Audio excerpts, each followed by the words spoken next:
আমাদের 12ই ফেব্রুয়ারি যে নির্বাচন,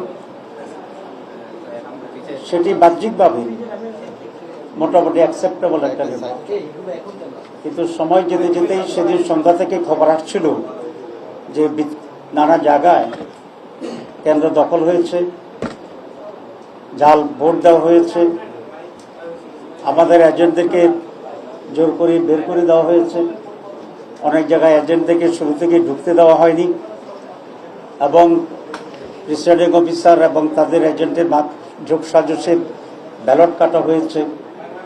ব্যাপক অনিয়মের খবর আমাদের কাছে আসছিল এবং আমরা সেটি আপনাদেরকে জানিয়েছি। প্রায় 53টি আসনে আমরা অফিসিয়ালি আমাদের অভিযোগ দাখিল করেছি এবং সেই ভিত্তিতে ফার্দার আইনি যে লড়াই, সেই লড়াই অব্যাহত আমরা রাখছি এখন রাখব। কিন্তু গতকালকে আমরা একটা রাজসাক্ষী পেয়েছি। সেই রাজসাক্ষীর নাম হচ্ছে সাবেক উপদেষ্টা অধ্যাপিকা রিজওয়ানা, অ্যাডভোকেট রিজওয়ানা। তিনি একটা সাংবাদিকের সাথে কথা বলে এটা প্রকাশ করেছেন যে আমরা যারা তার ভাষা নারীদের উপযুক্ত অধিকারকে নিশ্চিত করতে পারে নাই, তারা বিরোধী দলে থাকলেও আমরা কিন্তু তাদেরকে মূলধারা বা প্রধান শক্তি হিসাবে আমরা আসতে দিই। তাহলে বোঝা যায় আমরা যে ইলেকশন ইঞ্জিনিয়ারের যে কথা আসছিল বা আসছে, সেটাকেই উনি নিজেই স্বীকার করে রাজসাক্ষী হয়েছে। আমরা এখন এটাকে জানতে চাই ওনার কাছে বা তৎকালীন তত্ত্বাবধায়ক সরকারের কাছে এবং আজকের সরকারের কাছে, যে তারা তাদের যোগসাজশে কি ইঞ্জিনিয়ারিংয়ের মাধ্যমে বাংলাদেশ জামাত ইসলামীকে মূলধারা বা প্রধান দল হিসাবে মেজরিটি পেতে তারা বাধাগ্রস্ত করেছে এবং স্বীকৃতি দেয়। এবং আমরা এটাও জানতে চাই মাননীয় সাবেক উপদেষ্টার কাছে যে এই ইঞ্জিনিয়ারিংয়ে ওনার সাথে আর কারা কারা জড়িত ছিল, পুরা গভর্নমেন্ট ছিল নাকি গভর্নমেন্টের একটি শক্তিশালী অংশ ছিল যারা নির্বাচনকে প্রভাবিত করেছে, এবং তাদের ডিজাইন অনুসারে সেখানে ডিসি, এসপি, টিওনো, ওসি, প্রিসাইডিং অফিসার ইত্যাদি নিয়োগ করে আইনশৃঙ্খলা পরিস্থিতির লোকদেরকে নিয়ন্ত্রণ করে তারা তাদের এই কাঙ্ক্ষিত যে সংখ্যা, সেই সংখ্যায় একটি দলকে জিতানোর জন্য তারা ব্যবস্থা গ্রহণ করেছিল।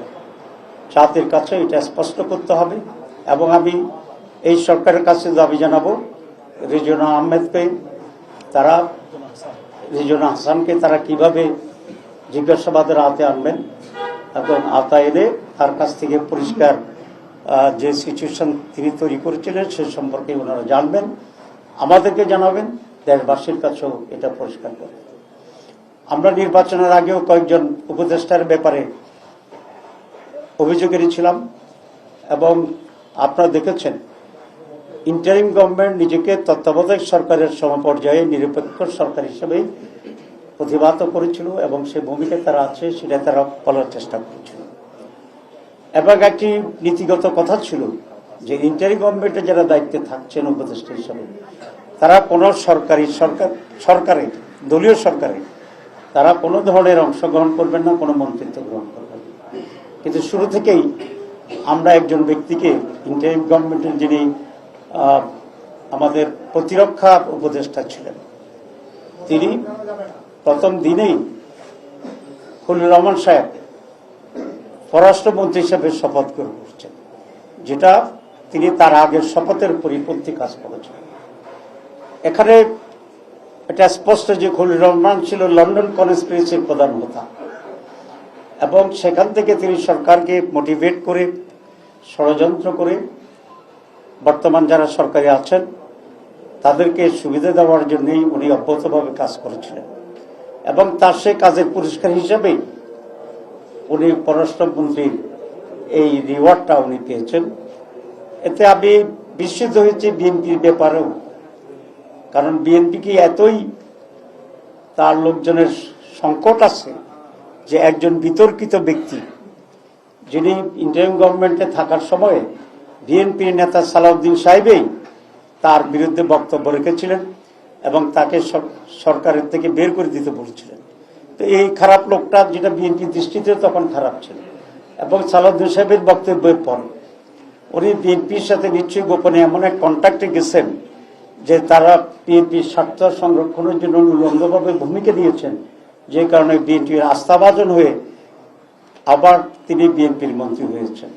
আমরা আশা করেছিলাম যে আমরা আগেকার বিরোধী দলের মতো নয়, যদিও আমরা সরকারি দল হইতে পারতাম মনে হয় যদি ইলেকশনটা শেয়ার হতো, স্টিল দেন আমরা একটা নিউ কালচার তৈরি করার চেষ্টা করছি, constructive, violent, vibrant, careful, vigilant and very strong. আমরা অপোজিশন তৈরির চেষ্টা করছি।